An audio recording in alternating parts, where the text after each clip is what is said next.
আজকের এটা শুধু ম্যাচ নয়, এটা একটা রূপকথার গল্প। সঞ্জু স্যামসন রূপকথার নায়ক। কি করে ফিরে আসতে হয়, কামব্যাক কাকে বলে, ইডেন গার্ডেন্সে তিনি দেখিয়ে দিলেন। আমার তো মনে হলো পুরো ওয়েস্ট ইন্ডিজ একদিকে, আর একদিকে কাঁধে ভারতকে বয়ে নিয়ে চলেছেন সঞ্জু স্যামসন। একাই 143 কোটি মানুষের স্বপ্নকে ধরে রাখলেন। এই সঞ্জু স্যামসন, তাকে দলে নেওয়া হচ্ছিল না। আচ্ছা, আপনি একটুখানি বলুন, আমি কাউকে দোষ ত্রুটি দিচ্ছি না। এই শুভক্ষণে অভিষেক শর্মা যতগুলো জিরো করেছেন, সঞ্জু স্যামসন ততগুলো যদি 10ও করতেন, তাকে কেন দলে নেওয়া হতো না। সঞ্জুর মতন, মানে কি বলবো, ভারতীয় ক্রিকেটের সব থেকে অবজ্ঞ, সব থেকে বেশি বিড়ম্বনার শিকার যদি কেউ হয়ে থাকেন, সেটা সঞ্জু স্যামসন। আজকে চোখে আঙুল দিয়ে দেখিয়ে দিলেন, গৌতম গম্ভীর ভাই তুমি ভুল করেছো, স্যার ভুল করেছেন। এই সঞ্জুর দরকার ছিল অনেক আগে। অভিষেকের দরকার, ঈশান কিষানের দরকার, তিলক ভার্মার দরকার, জাসপ্রীত বুমরার দরকার, বরুণ চক্রবর্তীর দরকার, সূর্যকুমারের দরকার, বাট সঞ্জু স্যামসনকে বাদ রেখে কাউকে দরকার নেই। আজকে যে ইনিংসটা তিনি উপহার দিলেন, এই ইনিংস চিরকাল চিরকাল মনে রাখবে যারা ক্রিকেট ভক্ত। বিশ্ব ক্রিকেট আজকে অবাক, দু নয়ন ভরে দেখলো ইডেন গার্ডেন্সে এই রূপকথার নায়ককে। আপনি পুরো ইনিংসটা দেখেছেন তো, কতবার মন নিয়েছে।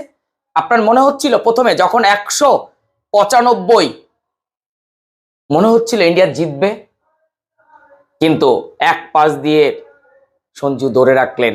শুধু ধরে রাখলেন না, হয়তো সেঞ্চুরিটা আসলো না, 97তে তাকে দাঁড়াতে হলো, নট আউট, কিন্তু সেঞ্চুরির থেকে কোনো অংশে কম নয় আজকের ইনিংসটা। আজকে আমি 195 রান যখন ওয়েস্ট ইন্ডিজের বোর্ডে দেখলাম, প্রথম দিকে মনে হচ্ছিল 160-এ আটকে যাবে, কিন্তু কিছু ভুল ত্রুটির কারণে 195 লেগে গেল বোর্ডে। কিন্তু বিশ্বাস ছিল শিবম দুবে, বিশ্বাস ছিল হার্দিক পান্ডিয়ার ওপর, বিশ্বাস ছিল অভিষেক শর্মার ওপর, বিশ্বাস ছিল সর্বোপরি সঞ্জু স্যামসং এর ওপর। আজকে ভারত সেমিফাইনালে চলে গেল ইংল্যান্ডের সামনে।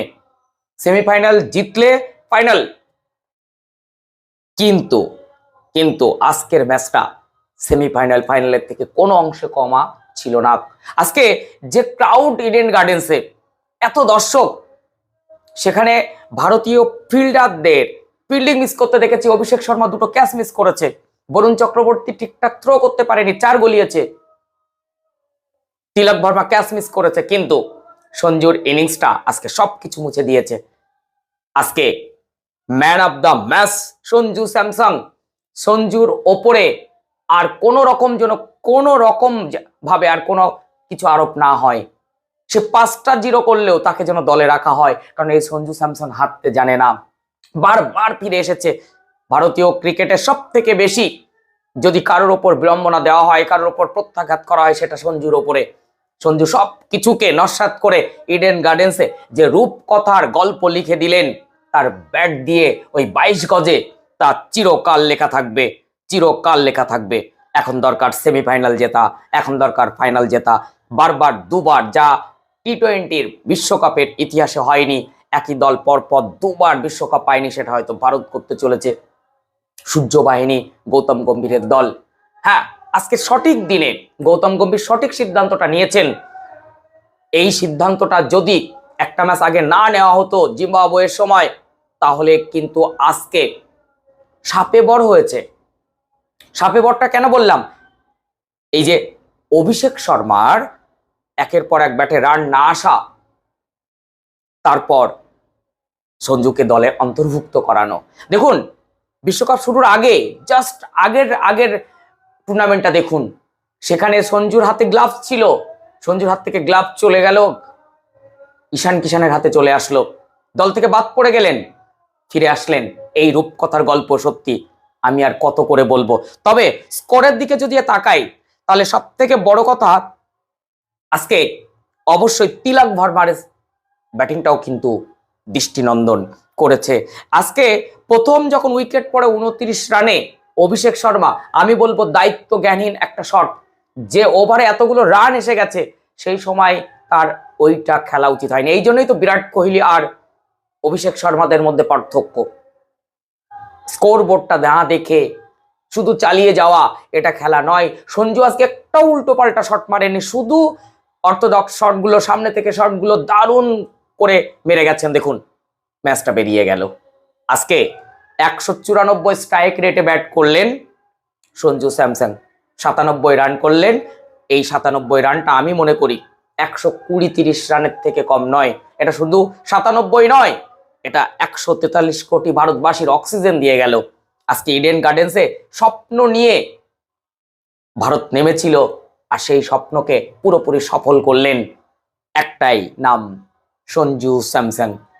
অবশ্যই সঞ্জুকে নিয়ে আপনি নিশ্চয়ই একটা কমেন্ট করে যাবেন।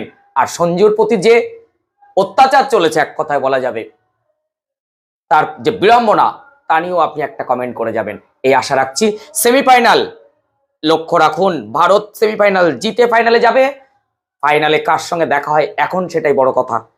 সেই জায়গা থেকে ভারতকে আর থামানো যাবে না, যেটা জিম্বাবুয়ে থেকে শুরু হয়েছে। তবে দক্ষিণ আফ্রিকার সঙ্গে সুপার 8-এর হারাটা কিন্তু ভারতের সাপে বর হয়েছে বলে আমি মনে করি। আপনার কি অভিমত নিশ্চয়ই জানাবেন। চ্যানেলে নতুন হলে অবশ্যই চ্যানেলটি সাবস্ক্রাইব করবেন, পাশে থাকা বেল আইকনটি প্রেস করবেন। এইরকম তথ্য সমৃদ্ধ ভিডিও পেতে ভীষণ সুবিধা হবে। ফেসবুক থেকে দেখছেন, একটু ফলো দিয়ে রাখবেন।